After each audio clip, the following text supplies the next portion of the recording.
Hello बच्चों, जयतु संस्कृतम। कैसे हैं आप सब? बेटा, आज हम बनाएंगे क्लास 5th के चैप्टर 1 की वीडियो। क्योंकि 6, 7, 8 की तो हमने बना दी है, दो चैप्टर्स की। लेकिन बच्चे बहुत दिन से डिमांड कर रहे थे, मैम 5th की बनाइए, 5th की बनाइए। तो आज हम क्लास 5th रिमझिम के चैप्टर 1 राग की रस्सी को एक्सप्लेन करेंगे बेटा इस वीडियो में। ठीक है। राग की रस्सी, रस्सी पता ना बेटा किसकी कैसी होती है, लेकिन इसमें कैसे बताया गया राग की रस्सी के बारे में। अब वो कैसे होती है ये देखिए आप। लोनपोग्रार तिब्बत के 32वें राजा सूनक वसेन गाम्पो के मंत्री थे।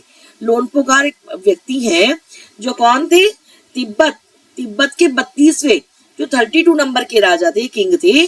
उन सोनक वसेन गाम्पो के मंत्री वो थे लोनपोगार।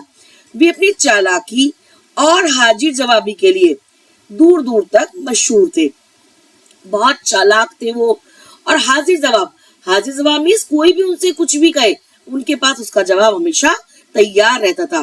तो अपनी चालाकी के लिए और अपनी हाजिर जवाबी के लिए बहुत दूर दूर तक वो फेमस थे। बहुत दूर दूर तक लोग जानते थे कि वो बहुत चालाक व्यक्ति हैं और बहुत हाजिर जवाब व्यक्ति हैं। कौन बेटा? लोनपोगार, जो तिब्बत के राजा के मंत्री थे। कोई उनके सामने टिकता ना था। मीन्स कोई भी ऐसा व्यक्ति नहीं था जो उनका सामना कर सके, जो उनके साथ उन्हें हरा सके। बहुत मजे से उनकी जिंदगी चल रही थी, क्योंकि वो बहुत चालाक थे, बहुत होशियार थे और बहुत हाजिर जवाब थे। मगर जब से उनका बेटा बड़ा हुआ था, उनके लिए चिंता का विषय बना हुआ था। बहुत परेशान थे, बहुत चिंतित थे। जैसे जैसे उनका बेटा बड़ा हो रहा था, उनके लिए बहुत ज्यादा चिंता का विषय बना हुआ था। और वो चिंतित क्यों थे? क्या रीजन था? वो क्यों चिंतित थे बेटा? क्योंकि उनका बेटा जो था बहुत भोला भाला था, बहुत सीधा साधा था। लोनपोगार तो बहुत चालाक थे, लेकिन उनका बेटा बहुत भोला सा, बहुत सीधा सा था। होशियारी तो उसे बिल्कुल छूकर भी नहीं गई थी। मीन्स उसे बिल्कुल आती ही नहीं थी कैसे होशियारी करते हैं, किसी के साथ कैसे चालाकी करते हैं, उसे बिल्कुल भी पता ही नहीं था। तो लोनपोगार सोचते हैं कि मेरा बेटा तो बहुत सीधा साधा है और मेरे पास इसका काम कैसे चलेगा। आजकल जो लोग ज्यादा सीधे होते हैं, सब उनका बेवकूफ बना देते हैं। ठीक, बहुत ज्यादा चालाक नहीं होना चाहिए, तो बहुत ज्यादा सीधा साधा भोला भाला भी नहीं होना चाहिए। तो लोनपोगार सोचते हैं कि ये तो बहुत सीधा सा है, कोई भी इसका बेवकूफ बना देगा, तो मेरे बाद ये कैसे रहेगा, कैसे इसका काम चलेगा। तो एक दिन लोनपोगार क्या करते हैं, अपने बेटे को 100 भेड़े मीन्स 100 शीप देते हैं और क्या कहते हैं, तुम इन्हें लेकर शहर चले जाओ। जहां पर वो रहते हैं तिब्बत में, वहां से वो कहते हैं तुम इन्हें लेकर शहर में चले जाओ, सिटी में चले जाओ। और तुम इन्हें ना तो मारना है और ना ही इन्हें बेचना है। ना तो किसी को बेचोगे तुम इन भेड़ों में से किसी को भी, और ना ही तुम इन्हें मारोगे। इन्हें वापस लाना है तुम्हें, पूरी 100 भेड़ों को ही तुम्हें वापस लाना है। और साथ में तुम्हें क्या लाना है? जौ के 100 बोरे। जौ क्या होता है बेटा, पता है सबको? एक टाइप का अनाज होता है बेटा।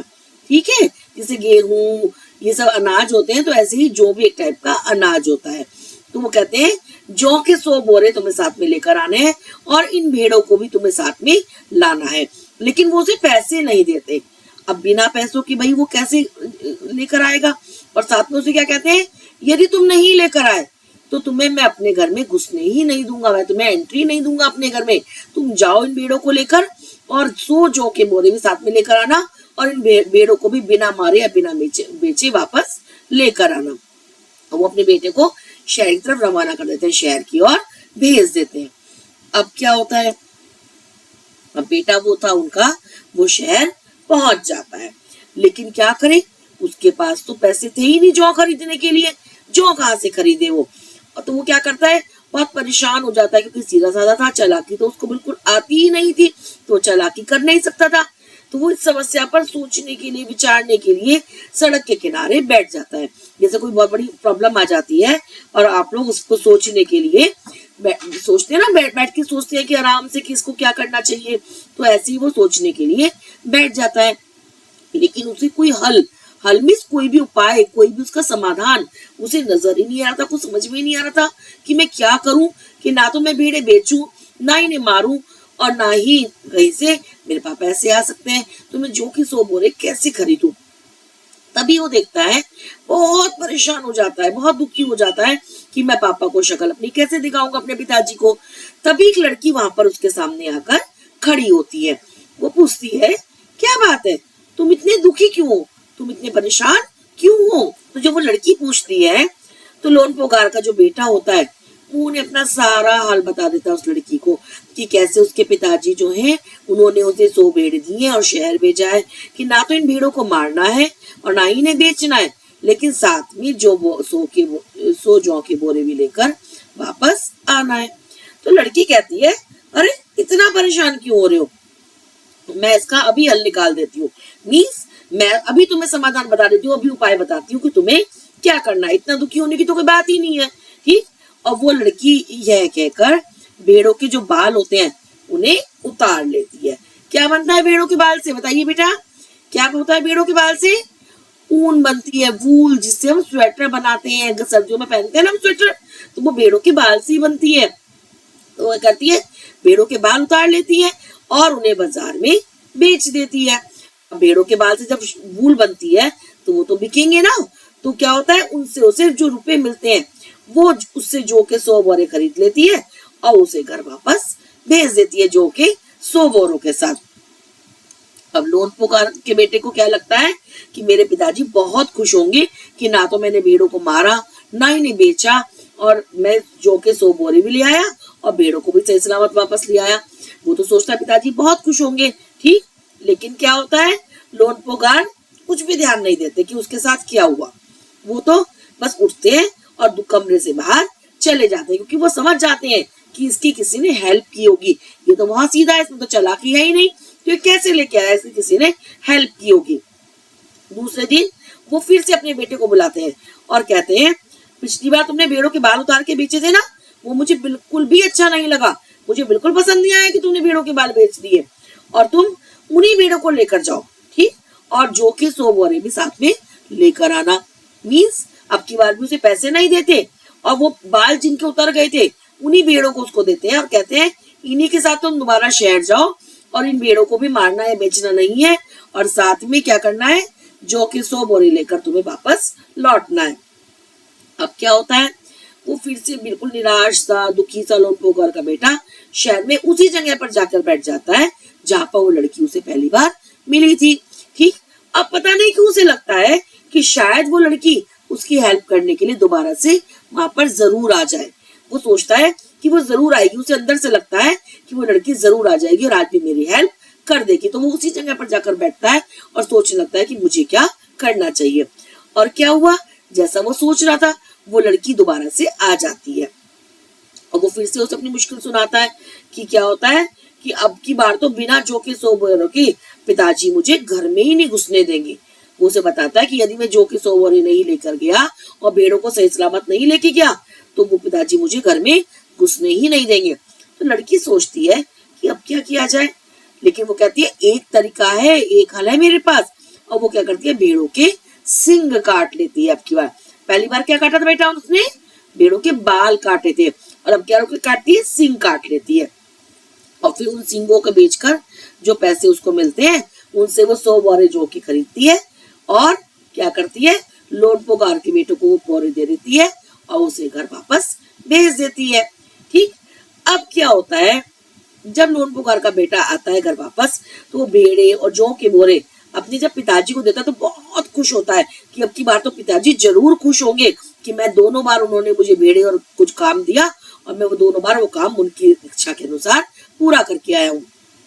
तो वो बहुत विजयी भाव से, मीन्स जैसे आपको मम्मी कोई काम देती है, डिफिकल्ट टास्क दे मान लो कोई, और आप उसको पूरा करके आ जाओ, तो क्या होता है, बहुत विजयी भाव से, बहुत खुश हो के आप, मम्मी देखो मम्मा मैंने सारा काम कर दिया, ऐसे करके कहते हो ना, तो ऐसी वो पूरी कहानी उन्हें सुनाता है बहुत विजयी भाव से। तो लोन पोगार कहते हैं कि ठीक है, जाओ तुम उस लड़की से कहो कि वो मुझे 9 हाथ लंबी राख की रस्सी बना कर दे। 9 हाथ मीन्स जितना हमारे एक हाथ में 9 टाइम हमारे हाथ को जोड़कर राख की रस्सी मुझे बनाकर दे। राख पता है बेटा क्या होता है, जैसे आप कई बार धूप बत्ती अगरबत्ती जलाते हैं ना, कागज जलाते हैं, तो उसका डस्ट बच जाता है, उसको हम बोलते हैं राख। अब क्या उससे रस्सी बन सकती है, नहीं बन सकती ना बेटा रस्सी, लेकिन वो कहते हैं कि उस लड़की से कहो कि 9 हाथ लंबी मुझे राख की रस्सी वो बनाकर दे दे। अब वो क्या होता है, लोन पोकार का बेटा जाता है लड़की के पास और जो उसके पिताजी ने उसको संदेशा दिया, जो मैसेज दिया था, वो उसके आगे रिपीट कर देता है, दोहरा देता है कि मेरे पिताजी ने कहा है कि तुम मुझे 9 हाथ लंबी रस्सी बनाकर दो, और वो भी किसकी, राख की रस्सी। अब लड़की सुनती है बात, लेकिन वो भी अपनी एक कंडीशन रखती है, शर्त रखती है उसके आगे कि मैं रस्सी बना तो दूंगी, लेकिन तुम्हारे पिताजी को वो रस्सी गले में पहननी होगी। वो जो रस्सी मैं बनाऊंगी 9 हाथ लंबी, वो रस्सी तुम्हारे पिताजी को गले में पहननी भी होगी। अब लोन पोगार को जो वो लड़का बताता है कि उसकी ये शर्त है, तो वो क्या सोचते हैं कि ऐसी रस्सी तो बन ही नहीं सकती, 9 हाथ लंबी तो रस्सी बनाना ही बिल्कुल असंभव है, बिल्कुल इम्पॉसिबल है, तो पहनना तो दूर की बात है, पहननी तो होगी ही नहीं। तो वो लड़की की शर्त मंजूर कर लेते हैं कि हाँ ठीक है, तुम 9 हाथ लंबी रस्सी बना के दो, मैं 9 हाथ लंबी रस्सी पहन कर दिखाऊंगा। अब अगले दिन लड़की क्या करती है, 9 हाथ लंबी रस्सी लेती है, जितनी 9 हाथ की उसकी डिस्टेंस लंबी रस्सी है ले लेती है, सचमुच की रस्सी, और क्या करती है, उसे एक पत्थर के सिल में से पत्थर के बड़े से टुकड़े पर रख देती है उस रस्सी को, ठीक, और उसमें आग लगा देती है, उसको जला देती है।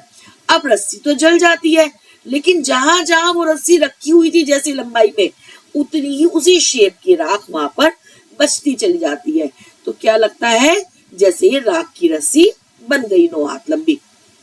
अब वो उस पत्थर के बड़े से टुकड़े को लेकर जिस पर उसने राख की रस्सी बनाई थी, ठीक, वो लोन पोगार के पास ले जाती है और उनसे कहती है कि आपने प्रॉमिस किया था ना कि यदि मैं राख की रस्सी बना कर दूंगी तो आप उस रस्सी को पहनोगे, तो मैंने ये रस्सी बना दी है 9 हाथ लंबी, अब देखिए इस पर पत्थर किस तरह बना, अब आप इसे पहन लीजिए।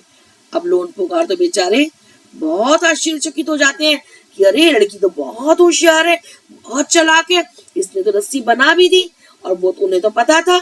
अब राख को जब हम हाथ में लेते हैं क्या होता है, वो ऐसे ऐसे करके हाथ से बिखर जाती है, तो अगर वो रस्सी को उठाएंगे हाथ से उसको, तो वो तो बिखर जाएगी।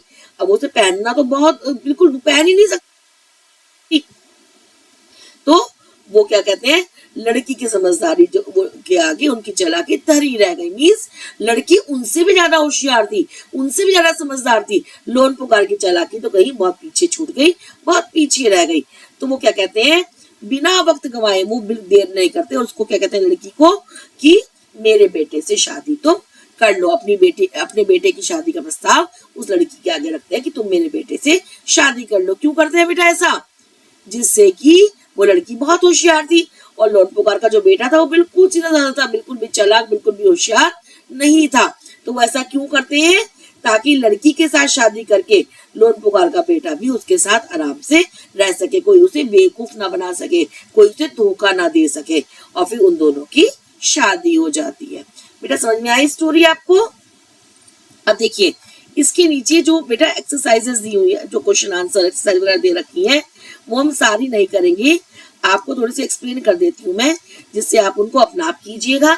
और अगर कहीं कोई क्वेरी होगी, कोई प्रॉब्लम होगी, तो आप मुझे कमेंट बॉक्स में कमेंट करके बताइएगा। देखिए तिब्बत के मंत्री जो थे वो अपने बेटे के भोलेपन से चिंतित रहते थे। अब नीचे आपको 2 क्वेश्चन दे रखे हैं, वो किन किन बातों के बारे में सोचकर परेशान होते थे। तो बेटा वो परेशान होते थे क्या सोचकर, कि उनका बेटा बहुत भोला भाला है, बहुत सीधा है, और वो मेरे बिना मेरे बाद उसका काम कैसे चलेगा, कोई भी उसका बेवकूफ बना देगा।